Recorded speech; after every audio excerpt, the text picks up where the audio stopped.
Hello friends, मैं doctor Manju Jain, retired associate professor from SN degree college Kanpur. जी हाँ, मैं पिछले कई महीनों से सीख देने वाली या प्रेरणादायक कहानी नामक शीर्षक के अंतर्गत मैं रोचक, मज़ेदार या जो 100% कोई ना कोई सीख छोड़ देती हैं, छाप छोड़ देती हैं, ऐसी कहानियों के संग्रह में से वीडियो शेयर करती हूँ। तो बहुत दिनों से कर रही हूँ, तो मेरे पास मैसेज भी आते हैं कि आपकी कहानियाँ अच्छी लगती हैं, खास करके मेरे बच्चों के लिए और कई तो युवाओं को भी बहुत अच्छी लग रही। उनका मनोबल बढ़ रहा है, उत्साहित हो रहे हैं। जो एक चिड़चिड़ापन था या काम का बोझ था उनके मन मस्तिष्क पे, वो कहते हैं कि धीरे धीरे धीरे हमारा काफ़ी कम हो रहा है। तो कहने का मतलब ये है कि ये सीख भरी कहानियाँ यूँ ही नहीं बनी हैं। साहित्य, पुराण या आदिम समाज को कुरेद के भी आप देखेंगी, तब से कहानियाँ बन रही हैं।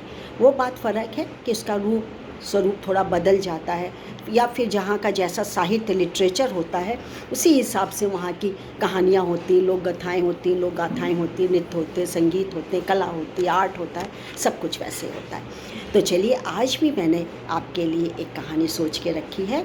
इसका शीर्षक है सद्गुणी शिष्य। तो क्या है कि प्रयाग में एक आश्रम में एक ऋषि रहते थे, जाने माने, अच्छे, सद्गुणी और बहुत ही सहृदय भी थे।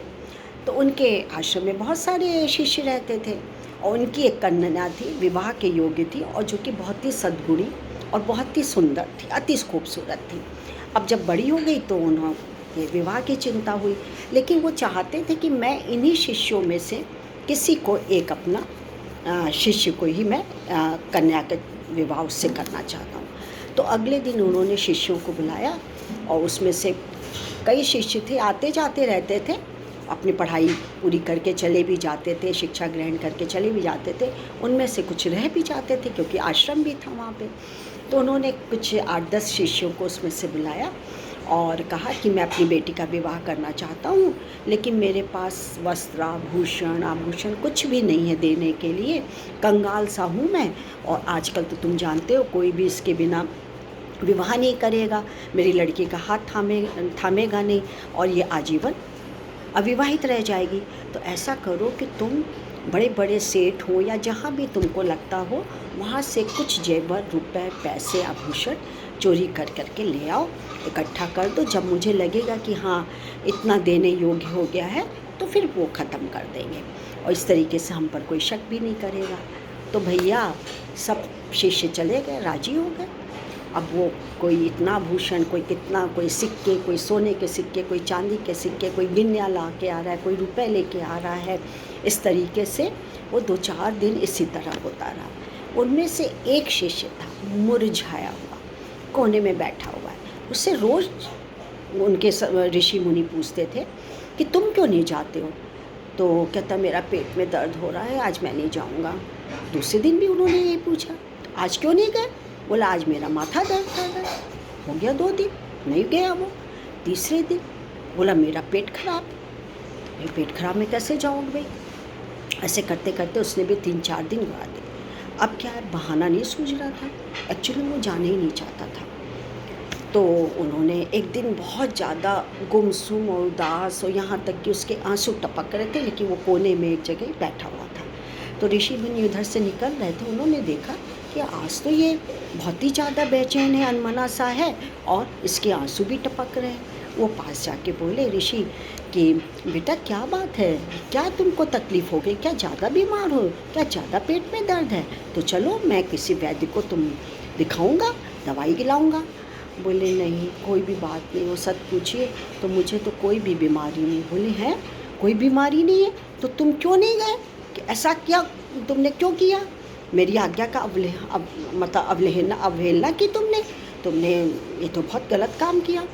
तो बोला, ठीक है गुरुजी, ठीक है महात्मा जी, मैंने गलत काम किया हो, पाप किया हो, तो मुझे जो चाहे सज़ा दीजिए, लेकिन जो आपने ये पाप की गठरी मेरे सिर पे रख दी है, बोझा रख दिया है कि चोरी करके लाओ आभूषण, तो उस पाप से मैं बचना चाहता हूँ। मैं नहीं कर पाऊँगा ये, और मैं आजीवन नहीं करूँगा ये काम।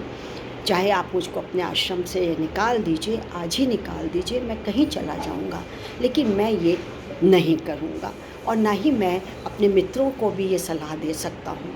तो बोले अच्छा वत्स, तुम खुश रहो, सदैव खुश रहो।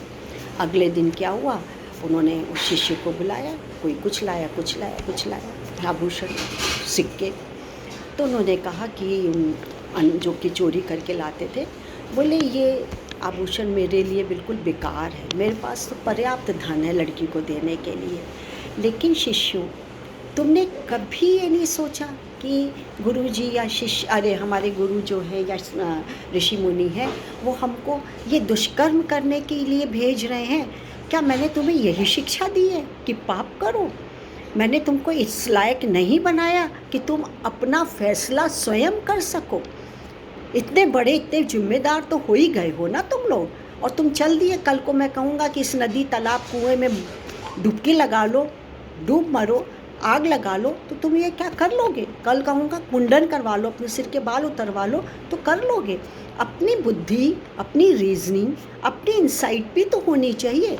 तो मैं आज ये जो अनमना सा, उदास सा शिष्य मेरा बैठा है, जिसने इस पाप को अपने सर नहीं लिया, मैं उसी शिष्य से अपनी कन्या का विवाह करूँगा। और बाकी शिष्य को उन्होंने अपने आश्रम में भी रहने नहीं दिया। बोले नहीं, ये छल कपटी वाली चीज़ हो जाएगी, कल को तुम लोग डांका भी डालोगे और तुम लोग में अपनी कोई समझ नहीं है, तो ऐसे शिष्यों से मुझे भी कोई फ़ायदा नहीं है, मुझे ऐसी ज़रूरत नहीं है। तो साथियों, समाप्त हो गई कहानी, लेकिन एक बड़ी सीख यही देती है कि जैसे जैसे हम बड़े होते जाते हैं, अपने पैरों पे खड़े हो, एक सर्टेन एज है 20 से 25 साल, 25 साल के बाद अपनी फैसला स्वयं लेना सीखिए। यदि कोई हमको पाप के गर्त में ढकेल रहा है, मत कदम उठाइए, मना कर दीजिए, छोड़ दीजिए उसको। लड़ाई हो जाए, झगड़ा हो जाए, आपको खाने को नहीं मिल रहे हैं, आपको निकाल दिया गया है आश्रम से या घर से या हॉस्टल से, कहीं से भी, पर ये काम करने की न तो ज़रूरत है, ना किसी को सलाह मशवरा दीजिए, ना ही स्वयं प्रेरित होकर वो काम करिए। ये इस कहानी का जिस्र था जो कि आज मैंने आपके सामने उकेरा है। तो अच्छा लगा होगा आपको, तो लाइक और शेयर करना नहीं भूलिएगा। सब्सक्राइब करेंगे तो मेरा जो कि वीडियो आप तक सबसे पहले पहुंच जाएगा। तो आज के लिए बस इतना ही। नमस्कार, थैंक यू।